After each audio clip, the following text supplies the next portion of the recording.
Next మనం democracy అనే word చూద్దాం. డెమోక్రసీ డెమోక్రసీ అంటే మన ప్రజాస్వామ్యం.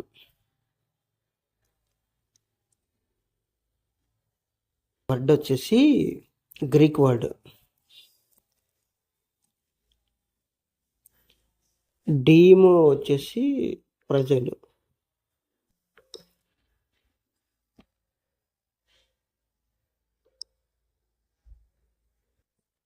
క్రటోస్ అంటే అధికారం ఆర్ పాలన. ఈ రెండు పదాల నుంచి డెమోక్రటేరియా అనే వర్డ్ వచ్చింది అనమాట. ఇక్కడ నుంచి డెమోక్రసీ అని వచ్చింది. ఇప్పుడు మనం చదువుతున్న డెమోక్రసీ వర్డ్. డెమోక్రసీ అంటే ప్రజల ప్రభుత్వం అని మీనింగ్. అంటే మనకు తెలిసిన నార్మల్ డెఫినేషన్ ఉంది కదా, ప్రజల చేత,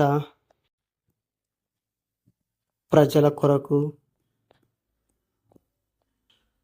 ప్రజల వలన ఏర్పడిన ప్రభుత్వం.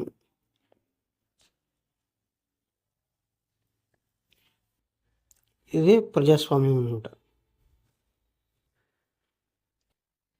ప్రజాస్వామ్యంలో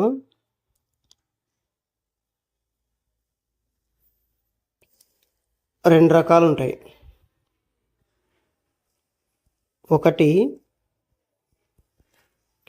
ప్రత్యక్ష ప్రజాస్వామ్యం, రెండవది వచ్చేసి పరోక్ష ప్రజాస్వామ్యం. ఇందులో ప్రజలు ప్రత్యక్షంగా అధికారాన్ని వినియోగిస్తారు. ఎగ్జాంపుల్ వచ్చేసి స్విట్జర్లాండ్. పరోక్ష ప్రజాస్వామ్యంలో ప్రజలు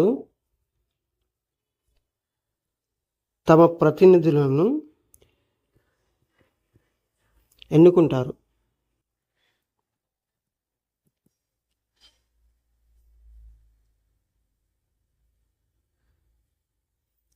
వీరు ప్రభుత్వాన్ని ఏర్పాటు చేస్తారు. అంటే ఎమ్మెల్యేలను ఆరు ఎంపీలను సంథింగ్ మనకు ఉన్నాయి కదా, అవన్నీ వాళ్ళని ఎన్నుకొని వీళ్ళు ప్రభుత్వాన్ని ఏర్పాటు చేస్తారు. పరోక్ష ప్రజాస్వామ్యంలో మళ్ళీ రెండు రకాలు ఉన్నాయి. ఒకటి పార్లమెంటరీ తరహా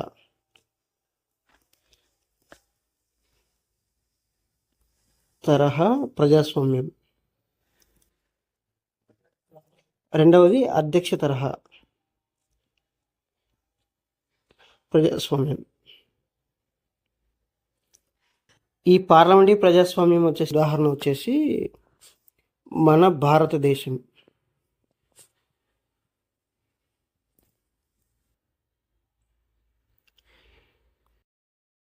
ఇదంతా పైన చెప్పింది ఇందాక.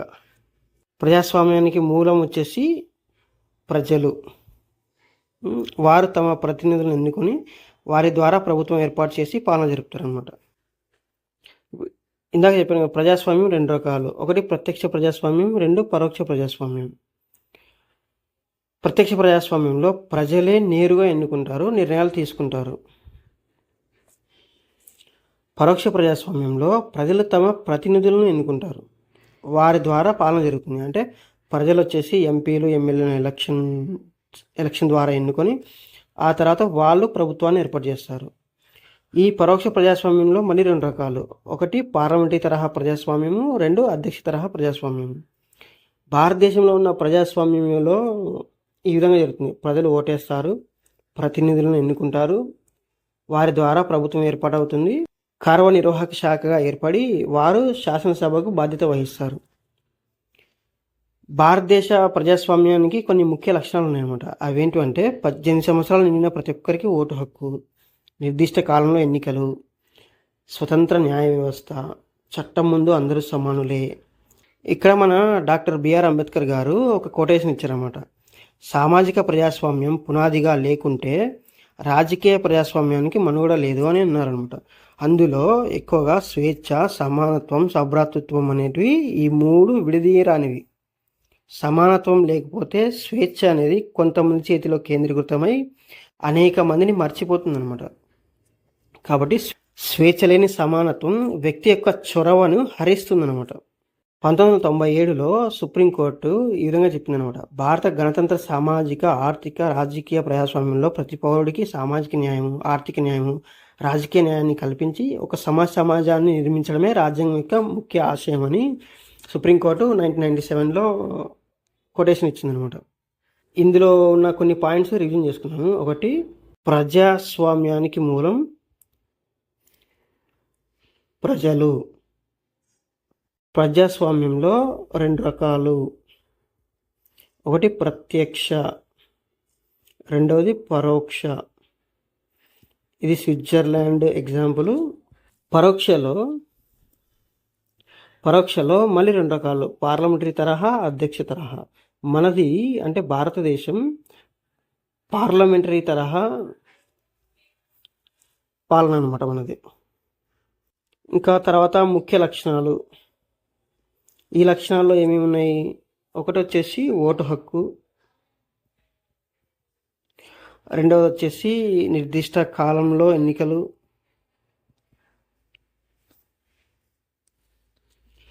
మూడవది వచ్చేసి స్వతంత్ర న్యాయ వ్యవస్థ, నాలుగవది అందరూ సమానమే, ఐదవది వచ్చేసి వివక్షత లేకుండా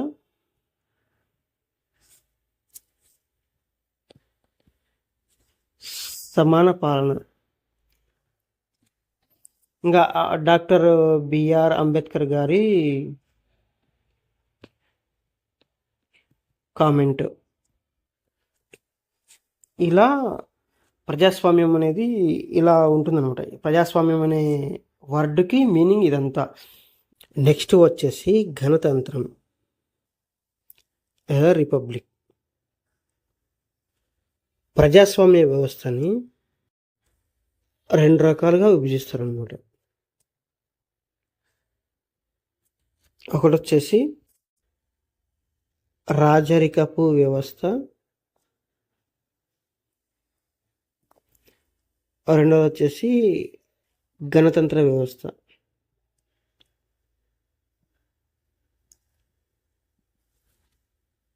రాజరికపు వ్యవస్థలో పరంపరగా అధికారంలోకి వస్తారు. ఎగ్జాంపుల్ వచ్చేసి బ్రిటన్. అంటే అక్కడ మనకు రాజు లేదా రాణి సింహాసనం ఉంటుంది కదా, వీళ్ళు పాలిస్తారు అనమాట అక్కడ. గణతంత్ర వ్యవస్థలో రాజ్యాధినేతను నిర్దిష్ట కాలానికి ప్రజలు పరోక్షంగా కానీ ప్రత్యక్షంగా కానీ ఎన్నుకుంటారు. ఇక ఉదాహరణ వచ్చేసి అమెరికా, యుఎస్. భారత రాజ్యాంగ ప్రవేశికలోని గణతంత్రం ప్రకారం రాష్ట్రపతి పరోక్ష ఎన్నిక ద్వారా 5 ఏళ్ల కాలానికి ఎన్నికై ఉంటారనమాట. ఈ గణతంత్రం అనే భావనలో ఇంకా 2 విషయాలు ఉంటాయన్నమాట. ఒకటి వచ్చేసి రాజకీయ సార్వభౌమాధికారం ప్రజల్లో ఉంటుంది. అంటే ఏ ఒక్క వ్యక్తిలోనూ కేంద్రీకృతమై ఉండదు.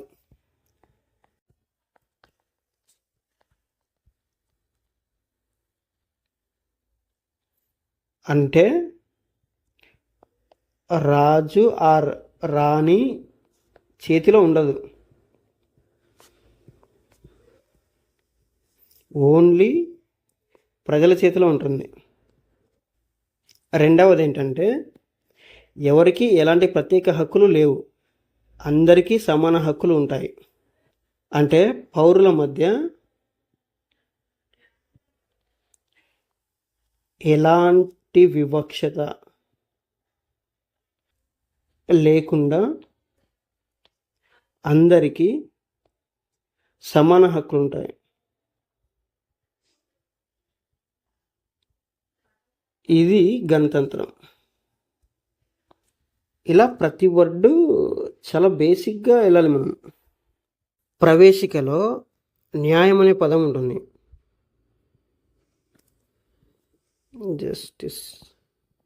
మన రాజ్యాంగ ప్రవేశిక న్యాయంలో 3 అంశాలు ఉంటాయి.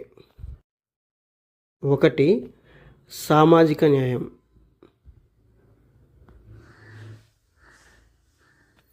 రెండోది వచ్చేసి ఆర్థిక న్యాయం, మూడోది వచ్చేసి రాజకీయ న్యాయం.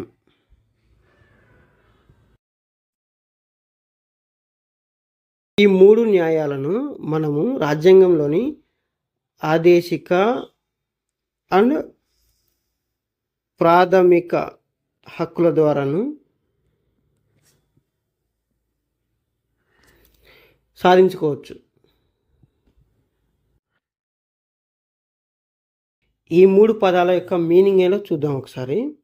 ఒకటి వచ్చేసి సామాజిక న్యాయం.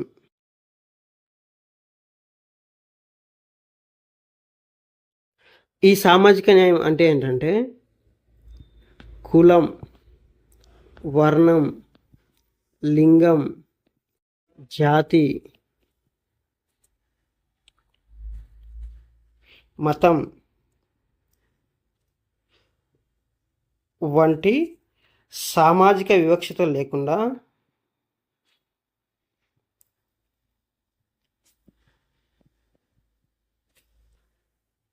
పౌరులందరికీ సమాన ఆదరణను కల్పించడమే. అంటే అందరినీ సమానంగా చూడాలి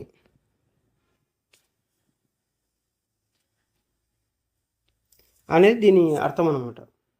అంటే సమాజంలో ఏ వర్గానికి ప్రత్యేక హక్కులు లేకుండా చేయడం. ఇంకొకటి వెనుకబడిన వర్గాలు బీసీ, ఎస్సీ, ఎస్టీ, స్త్రీలకు ప్రత్యేక సదుపాయాలను కల్పించడం.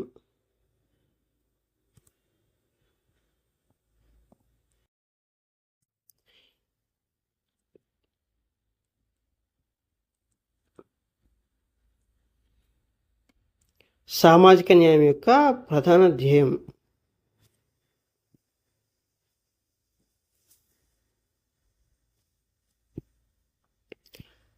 సామాజిక న్యాయం యొక్క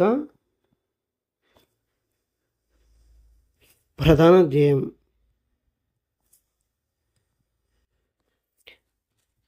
ఇంకో వర్డ్ వచ్చేసి ఆర్థిక న్యాయం.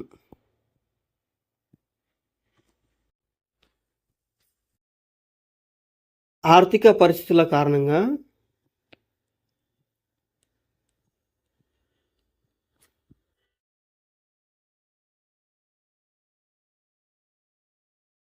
ప్రజల మధ్య ఎటువంటి వివక్షత చూపకపోవడం.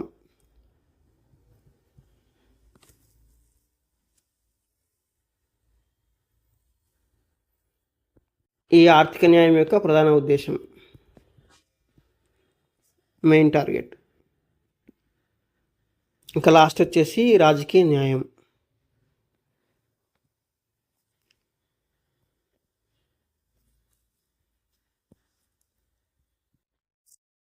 పౌరులందరికీ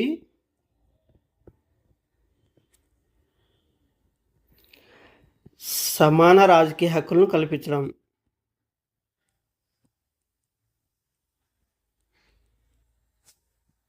పౌరులందరికీ ప్రభుత్వ ఉద్యోగాల్లో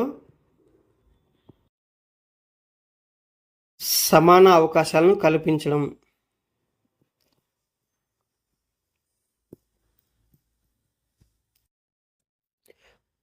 పౌరులందరికీ ప్రభుత్వాన్ని విమర్శించడంలో సమాన హక్కులు ఉండడం. ఇలా ఇవన్నీ రాజకీయ న్యాయంలో భాగమై ఉంటాయన్నమాట.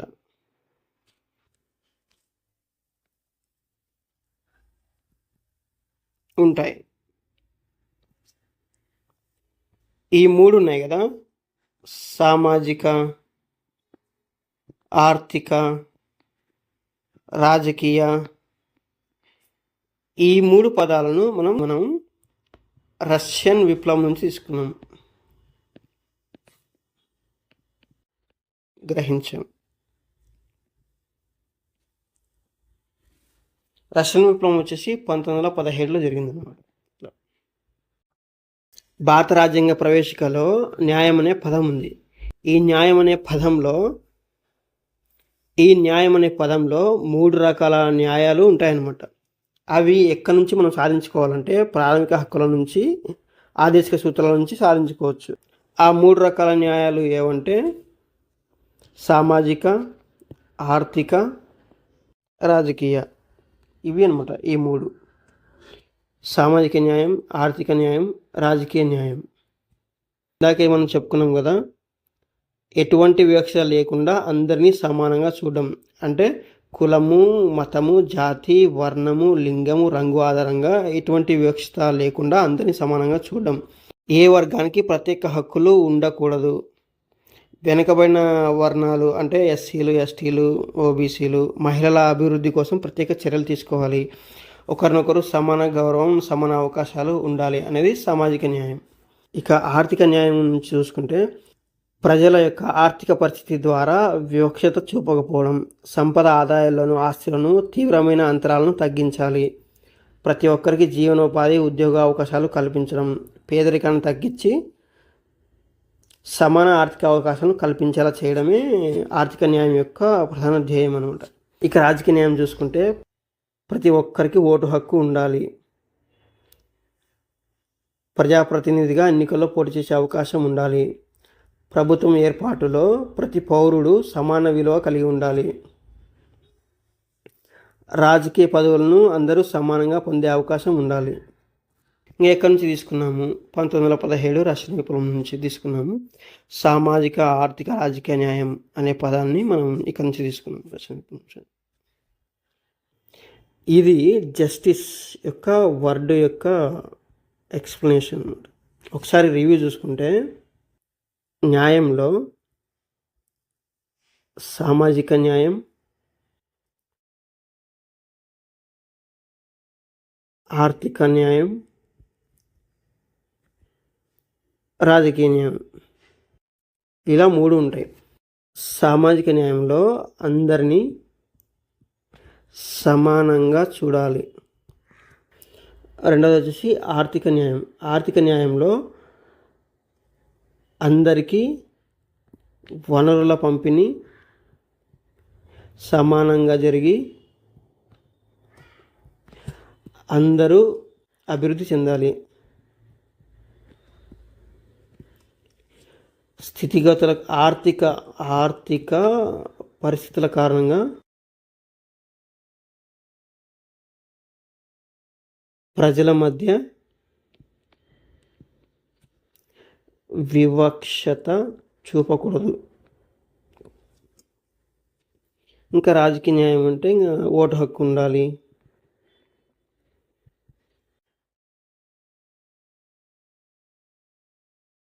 ప్రభుత్వ ఉద్యోగాల్లో సమాన అవకాశాలు ఉండాలి. ప్రభుత్వాన్ని విమర్శించడంలో సమాన హక్కులు ఉండాలి. ఇలా ఇంకా మనం ఈ 3 వచ్చేసి రష్యన్ విప్లవం నుంచి తీసుకున్నాం. ఇలా ఇన్డెప్త్గా జస్టిస్ అనే వర్డ్ కంప్లీట్ చేసుకున్నాం.